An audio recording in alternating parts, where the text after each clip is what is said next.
মাননীয় সাংবাদিক বন্ধুসকল, আপোনালোকে 2026 1 ফেব্ৰুৱাৰী তাৰিখে আমাৰ ভাৰত চৰকাৰৰ মাননীয় বিত্তমন্ত্ৰী নিৰ্মলা সীতাৰমণ ডাঙৰীয়ানীয়ে কেন্দ্ৰীয় বাজেট তেখেতে উপস্থাপন কৰে আৰু এই বাজেটৰ যোগেদি মাননীয় প্ৰধানমন্ত্ৰী নৰেন্দ্ৰ মোদী ডাঙৰীয়াৰ নেতৃত্বত আজি ভাৰতবৰ্ষই 2047 বাবে যিটো লক্ষ্য স্থিৰ কৰিছে সেই লক্ষ্যত উপনীত হোৱাৰ নিমিত্তে এই বাজেটে এক্সপ্ৰেছ ৰোড ইতিমধ্যে স্পষ্ট কৰি দিছে। কাৰণ একবিংশ শতিকাৰ এইটো ছেকেণ্ড কোৱাৰ্টাৰ অৰ্থাৎ 2025 পাছত 2026 আৰম্ভ হ'ল। 2026 পৰা 2050 অৰ্থাৎ এটা শতিকাৰ প্ৰথম কোৱাৰ্টাৰ আৰু এইটো ছেকেণ্ড কোৱাৰ্টাৰ প্ৰথম বাজেট আৰু এই বাজেটৰ যোগেদি 140 কোটি ভাৰতীয় নাগৰিকৰ আশা আকাংক্ষাক পূৰ্ণ কৰাৰ ক্ষেত্ৰত এই বাজেটে স্পষ্টভাৱে আজি দৃষ্টিভংগী দাঙি ধৰিছে আৰু এই বাজেটৰ ক্ষেত্ৰত আৰু এটা লক্ষণীয় দিশ যে এগৰাকী মহিলা বিত্তমন্ত্ৰীয়ে একে লেঠাৰিয়ে 9 বাৰকৈ কেন্দ্ৰীয় বাজেট উপস্থাপন কৰাটো ভাৰতবৰ্ষৰ গণতন্ত্ৰত এটি এটা নতুন ইতিহাস ৰচনা কৰা হৈছে আৰু এগৰাকী নাৰীয়ে এই বাজেট মৰ্যাদা সহকাৰে উপস্থাপন কৰি আজি এই কথাটো প্ৰতিপন্ন কৰিছে যে নাৰী শক্তি কেনেধৰণে আজি ভাৰতবৰ্ষৰ বিকাশ যাত্ৰাত অগ্ৰণী ভূমিকা পালন কৰিছে আৰু এই বাজেটৰ যোগেদি এই কথাটো স্পষ্ট হৈছে যে আমাৰ যিটো ষ্টেবল গভৰ্ণমেণ্ট আৰু চৰকাৰখনৰ যিটো শক্তিশালী নীতি আৰু চৰকাৰখনে 140 কোটি জনগণক আস্থা আৰু বিশ্বাসত লৈ মাননীয় প্ৰধানমন্ত্ৰী নৰেন্দ্ৰ মোদী ডাঙৰীয়াৰ নেতৃত্বত যেনেধৰণে সফলতাৰ আজি এটা প্ৰতিচ্ছবি গঢ় দিছে, ইয়াৰ ফলত ভাৰতবৰ্ষৰ সকলো শ্ৰেণী ৰাইজ উপকৃত হৈছে আৰু বিশেষকৈ এই বাজেটৰ যোগেদি লোকেল টু গ্লোবেল অৰ্থাৎ make in India made for the world Atmanirbhar Bharat নিৰ্মাণৰ ক্ষেত্ৰত স্পষ্ট কৰি দিছে। গতিকে আজি ইয়াৰ বাবে মই বিশেষকৈ মাননীয় বিত্তমন্ত্ৰী ডাঙৰীয়াক বিশেষভাৱে অভিনন্দন জনাইছোঁ। আজি অত্যন্ত দক্ষতাৰে এই মন্ত্ৰালয়টো পৰিচালনা কৰাৰ বাবে আজি বিত্ত মন্ত্ৰালয়ে যিবিলাক সংস্কাৰ নীতি প্ৰৱৰ্তন কৰিছে তাৰ ফলত আজি ভাৰতবৰ্ষৰ সকলো কৰ্মক্ষেত্ৰই আজি জিলিকি উঠিছে। আজি মই বিশেষকৈ গোটেই ভাৰতবৰ্ষৰ প্ৰতিচ্ছবিখনৰ পূৰ্বতেই মই ভাবোঁ যে উত্তৰ পূৰ্বাঞ্চলৰ বাবে আমি কি শুভ বতৰা এই বাজেটখনে কঢ়িয়াই আনিছে। এই বাজেটখনে উত্তৰ পূৰ্বাঞ্চলৰ বাবে স্পেচিয়েল পেকেজ 2 লাখ কোটি টকা অনুমোদন দিছে ফৰ কেপিটেল ইনভেষ্টমেণ্ট অৰ্থাৎ উত্তৰ পূৰ্বাঞ্চলে পোনপ্ৰথমবাৰৰ বাবে ইয়াৰ আন্তঃগাঁথনি আৰু লজিষ্টিক ডেভেলপমেণ্টৰ কাৰণে 2 লাখ কোটি টকা যি অনুমোদন দিছে ইয়াৰ পৰা আটাইতকৈ বেছি লাভান্বিত হ'ব আৰু আলফাৰ লগত যি চুক্তি হৈছিল এই চুক্তিৰ মৰ্মে 2023 চনত যিটো প্ৰতিশ্ৰুতি দিয়া হৈছিল ইয়াক তেখেতসকলৰ বিভিন্ন ধৰণে তেখেতসকলক সংস্থাপিত কৰাৰ ইয়াৰ প্ৰথমটো পেকেজ 500 কোটি টকা ইতিমধ্যে অনুমোদন জনাইছে। ইয়াৰ উপৰিও আমাৰ Tier 2 আৰু Tier 3 চিটি যিখিনি উত্তৰ পূৰ্বাঞ্চলত আছে, বিশেষকৈ গুৱাহাটী, ডিব্ৰুগড়, শিলচৰ, ইম্ফল আৰু আগৰতলা, ইয়াৰ বাবে চিটি ডেভেলপমেণ্টৰ বাবে 5,000 কোটি টকা অনুমোদন দিছে। ইয়াৰ উপৰিও national mental health institute Tezpur, ইয়াক এটা ৰিজনেল এপেক্স ইনষ্টিটিউট হিচাপে স্পেচিয়েলাইজ মেণ্টেল হেল্থ কেয়াৰ আৰু ট্ৰেইনিং আৰু ৰিচাৰ্চৰ বাবে বিশেষ ব্যৱস্থা লোৱাৰ কথা ঘোষণা কৰিছে। আৰু PM ডেভেলপমেণ্ট ইনিচিয়েটিভৰ ক্ষেত্ৰতো উত্তৰ পূৰ্বাঞ্চলৰ বাবে এইবাৰ 2,300 কোটি টকা অনুমোদন দিয়া হৈছে, যোৱাবাৰ 1,600 কোটি টকা আছিল। ইয়াৰ উপৰিও north east special infrastructure development স্কিমৰ বাবে 2,500 কোটি টকা অনুমোদন দিছে। NACৰ প্ৰগ্ৰেমৰ বাবেও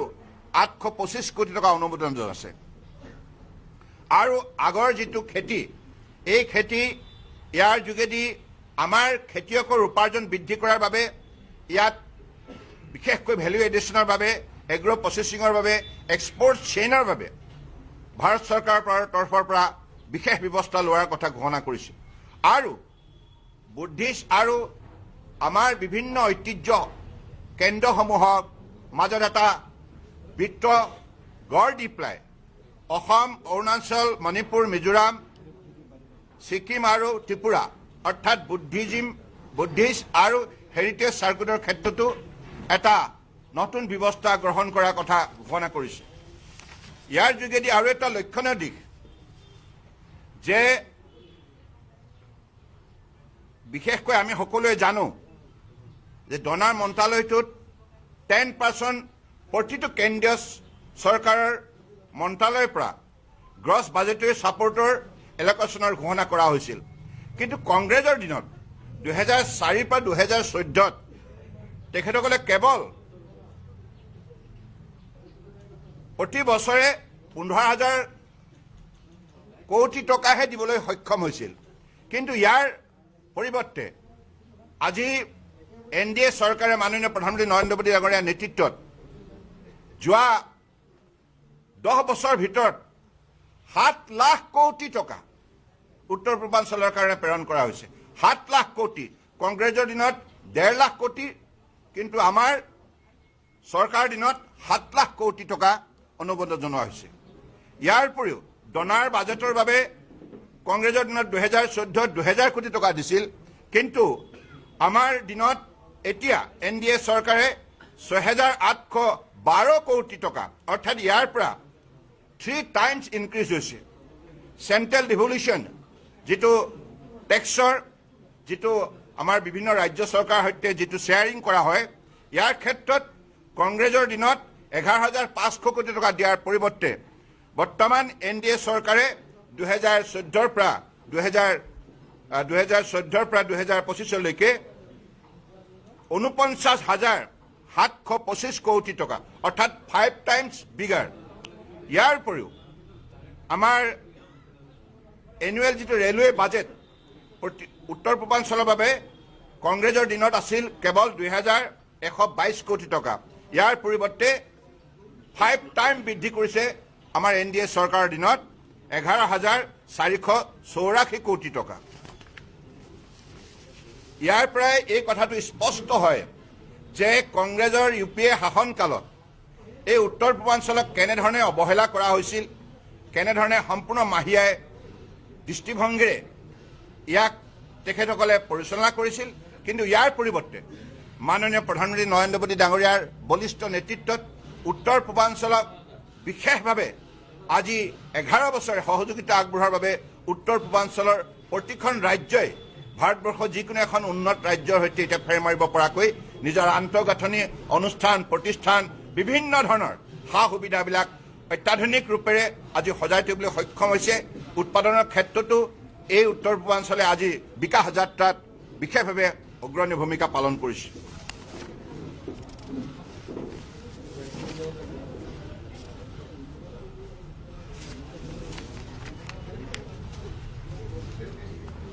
পৰম শ্ৰদ্ধাৰ সাংবাদিক বন্ধুসকল, এই বাজেটৰ যোগেদি এটা কথা স্পষ্ট হৈছে যে আগন্তুক অমৃতকালৰ যিটো যাত্ৰা এই যাত্ৰাৰ আমাৰ যুৱ শক্তি এটা অগ্ৰণী ভূমিকা পালন কৰিব লাগিব কাৰণ ভাৰতবৰ্ষক এখন আত্মনিৰ্ভৰ ভাৰত হিচাপে ৰাষ্ট্ৰ হিচাপে গঢ়ি তুলিবৰ বাবে পৃথিৱীৰ আটাইতকৈ শক্তিশালী উন্নত ৰাষ্ট্ৰ হিচাপে গঢ়ি তুলিবৰ যিটো লক্ষ্য স্থিৰ কৰা হৈছে এই লক্ষ্যত উপনীত হ'বৰ বাবে আমাৰ ভাৰতবৰ্ষৰ গণতন্ত্ৰৰ মূল যিবিলাক ষ্টেক হোল্ডাৰ আছে আজি ইয়াত যুৱক যুৱতী আছে আমাৰ মহিলা আছে আমাৰ খেতিয়ক আছে আৰু আমাৰ যিসকল দৰিদ্ৰ জনগণ আছে গতিকে এই চাৰিটা ভাৰতীয়ক বিশেষভাৱে প্ৰাধান্য দিয়া হৈছে কাৰণ আমি বিশ্বৰ অন্যতম শক্তিশালী উন্নত ৰাষ্ট্ৰ হিচাপে নিজক যদি গঢ়ি তুলিব লগা হয় গঢ় দিব লগা হয় নিশ্চিতভাৱে ভাৰতবৰ্ষৰ 140 কোটি নাগৰিকৰ সমবিকাশ আমি সম্ভৱ কৰি তুলিব লাগিব আৰু ভাৰতবৰ্ষই যাতে আমি বিশ্ব বজাৰত আমাৰ যাতে প্ৰভাৱ বিস্তি হয় তাৰ বাবে যিমানবিলাক বিশ্ব বজাৰত লাগতিয়াল সামগ্ৰী আছে এই সামগ্ৰীবিলাক আমি ভাৰতবৰ্ষত উৎপাদন কৰি বিশ্ব বজাৰত আমি তাক বিক্ৰী কৰিম আৰু ইয়াৰ উপৰিও ভাৰতবৰ্ষৰ 140 কোটি জনগণৰ বাবে যিমানবিলাক আমাক অত্যাৱশ্যকীয় সামগ্ৰীৰ প্ৰয়োজন যিবিলাক বৰ্তমান সময়ত আমি বিদেশৰ পৰা আমদানি কৰি আছো সেই আমদানিৰ পৰিৱৰ্তনে আমি নিজেই দেশতে উৎপাদন কৰিম আত্মনিৰ্ভৰ হ'ম আৰু মাননীয় প্ৰধানমন্ত্ৰী ডাঙৰীয়াই কৈছে vocal for local local to global অৰ্থাৎ আমি আমাৰ উৎপাদন শক্তি বৃদ্ধি কৰি আমি এক উন্নত মানদণ্ডৰ সামগ্ৰী হিচাপে বিশ্বৰ বজাৰত ইয়াক আমি প্ৰতিষ্ঠা কৰিম আৰু কোনো কাৰণতে মাননীয় প্ৰধানমন্ত্ৰী ডাঙৰীয়াই এটা স্পষ্ট নিৰ্দেশনা দিছে যে আমি কোৱালিটি কম্প্ৰমাইজ নকৰোঁ কাৰণ কোৱালিটি উন্নত মানদণ্ডৰ গুণসম্পন্ন সামগ্ৰী হ'লেহে বিশ্ব বজাৰত আমি দীৰ্ঘদিনৰ বাবে আমি বৰ্তি থাকিবলৈ সক্ষম হ'ম কাৰণ quality construction quality production will be our main objective behind every production center, every manufacturing unit. We'll never compromise this because without that quality construction, quality making of different item, it is not possible to sustain for a longer period in the global market. Because nowadays it is highly competitive market. In this competitive market, if we are to sustain, then we'll have to create our credibility and acceptability. And creativity through credibility and acceptability with better quality will definitely make us sustain in the global market for a longer period. গতিকে সেইবাবে আজি এইখন বাজেটত আপোনালোকে দেখিছে যে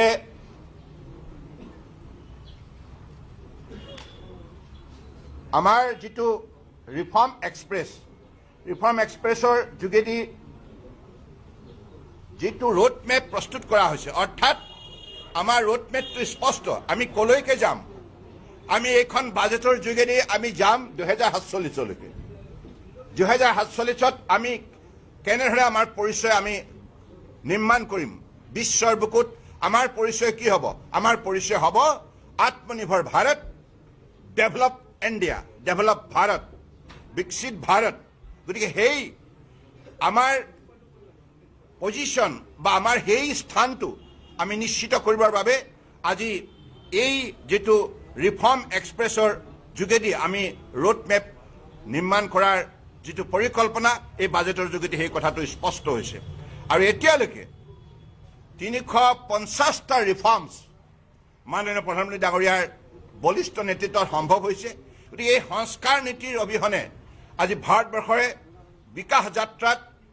আজি অগ্ৰণী ভূমিকা বা বিকাশ যাত্ৰাত সফলতা অৰ্জন কৰিব নোৱাৰিলে হয় গতিকে সেইকাৰণে সংস্কাৰ নীতি ইয়াত প্ৰৱৰ্তন কৰা হৈছে আপুনি পলিচি প্ৰগ্ৰাম ইনিচিয়েটিভ এইবিলাকৰ যোগেদি আজি যেনেধৰণে গুড গভৰ্নেন্স ট্ৰান্সপাৰেন্সি একাউণ্টেবিলিটি আৰু timely implementation with quality implementation এই সকলোবিলাক ৰিফৰ্মছৰ যোগেদি সম্ভৱ হৈছে সেইকাৰণে মাননীয় প্ৰধানমন্ত্ৰী ডাঙৰীয়াই কৈছে ৰিফৰ্ম পাৰফৰ্ম ট্ৰান্সফৰ্ম অৰ্থাৎ সংস্কাৰ নীতি ল'বই লাগিব কাৰণ পুৰণা ব্ৰিটিছে প্ৰণয়ন কৰা আইনবিলাকৰ যোগেদি যদি আমি দেশ পৰিচালনা কৰাৰ ক্ষেত্ৰত উদ্যোগ লওঁ তেতিয়া কংগ্ৰেছৰ অৱস্থাই হ'ব। গতিকে সেইকাৰণে কংগ্ৰেছে তেখেতসকলৰ শাসন কালত কোনো দিনেই এই সংস্কাৰ নীতি প্ৰৱৰ্তন কৰিব নোৱাৰিলে। নতুন চিন্তাৰে এখন ৰাষ্ট্ৰক কেনেধৰণে বিশ্বৰ বুকুত শক্তিশালী ৰূপত উপস্থাপন কৰিব পাৰি, আগুৱাই নিব পাৰি, আৰু ভাৰতবৰ্ষৰ বুকুত যিমান সম্পদ সম্ভাৱনা শক্তি আছে এই সম্পদ সম্ভাৱনা শক্তিক আধুনিক ধ্যান ধাৰণাৰে কেনেধৰণে আমি ইয়াৰ যোগেদি ইয়াক সদব্যৱহাৰ কৰি আমি বিশ্বৰ বুকুত নিজৰ শ্ৰেষ্ঠতা প্ৰমাণ কৰিব পাৰোঁ, এই কথাবিলাক কংগ্ৰেছৰ শাসনকালত তেখেতসকলৰ প্ৰধানমন্ত্ৰীসকলে কোনোদিন ভাবিব পৰা নাছিল। কিন্তু মাননীয় প্ৰধানমন্ত্ৰী নৰেন্দ্ৰ মোদী ডাঙৰীয়া দূৰদৰ্শী নেতৃত্বত তেখেতৰ সততা নিষ্ঠা সঠিক নীতি পৰিকল্পনাৰ ফলত আজি গোটেই ভাৰতবৰ্ষই এটা নতুন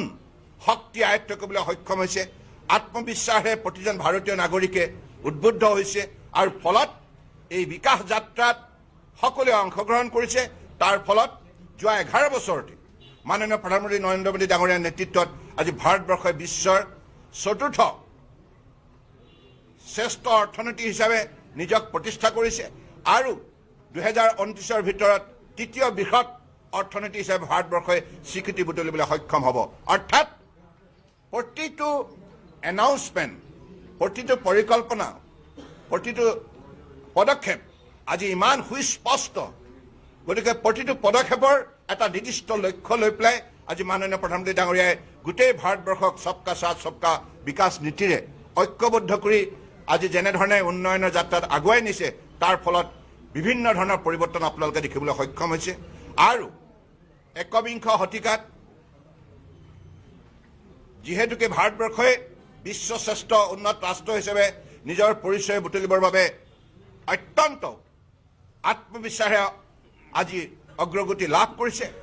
আৰু সেইবাবে আগন্তুক দিনত আমাৰ ৰাষ্ট্ৰৰ নিৰ্মাণৰ ক্ষেত্ৰত যুৱ শক্তিয়ে আৰু মহিলা শক্তিয়ে এটা অগ্ৰণী ভূমিকা পালন কৰিব লাগিব। সেইকাৰণে মহিলাসকলৰ আয় বৃদ্ধি কৰাৰ লগে লগে মহিলাসকলৰ সবলীকৰণৰ ক্ষেত্ৰতো বিশেষ এইখন বাজেটে প্ৰাধান্য দিছে আৰু সমান্তৰালভাৱে যুৱ শক্তিক উদগনি দিবৰ বাবেও বিভিন্ন ধৰণৰ এই বাজেটৰ যোগেদি পৰিকল্পনা হাতত লোৱা হৈছে। আৰু ইয়াৰ উপৰিও যাতে ভাৰতবৰ্ষৰ বুকুত কোনো এটা পৰিয়াল দৰিদ্ৰ সীমাৰেখাৰ অৰ্থাৎ থাকিব নালাগে তাৰ বাবেও এই বাজেটে সুস্পষ্ট লক্ষ্য স্থিৰ কৰি দিছে আৰু খেতিয়কৰ উপাৰ্জন দুগুণ তিনিগুণ বৃদ্ধি কৰাৰ বাবে খেতিয়কসকলক স্বাৱলম্বী কৰাৰ ক্ষেত্ৰত এইখন বাজেটে স্পষ্টভাৱে বহু সুবিধা প্ৰদান কৰিছে। গতিকে মই আশা ৰাখিম যে মাননীয় সাংবাদিক বন্ধুসকল আজি উত্তৰ পূৰ্বাঞ্চলৰ বাবে বিশেষকৈ এইখন বাজেটে যিমানবিলাক আমাক সুবিধা প্ৰদান কৰিছে এই সুবিধাবিলাক প্ৰতিখন ৰাজ্যই নিশ্চিতভাৱে সঠিকভাৱে ইয়াক যদি ব্যৱহাৰ কৰে আগন্তুক দিনত এই উন্নয়নৰ যাত্ৰাত উত্তৰ পূৰ্বাঞ্চলেও ভাৰতবৰ্ষৰ বুকুত এটা উল্লেখযোগ্য ভূমিকা পালন কৰিবলৈ সক্ষম হ'ব। গতিকে মই আশা ৰাখিম সাংবাদিক বন্ধুসকল এই কথাবিলাক যাতে বাৰ্তাটো যাতে তৃণমূল পৰ্যায়লৈকে আপোনালোকে কঢ়িয়াই লৈ যায়। ধন্যবাদ।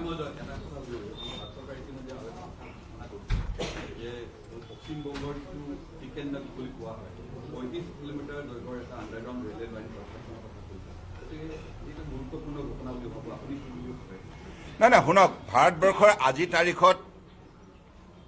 গোটেই গ্ল'বেল এছপেক্টত মাননীয় প্ৰধানমন্ত্ৰী ডাঙৰীয়াৰ নেতৃত্বত যেনেধৰণে ভাৰতবৰ্ষই প্ৰভাৱ বিস্তাৰ কৰিছে, এতিয়া ভাৰতবৰ্ষই পৃথিৱীৰ যিকোনো ধৰণৰ প্ৰত্যাহ্বানৰ লগত ইয়াৰ যোগ্য প্ৰত্যুত্তৰ দিবৰ বাবে আমাৰ সকলো ধৰণৰ শক্তি সামৰ্থ্য বিৰাজমান।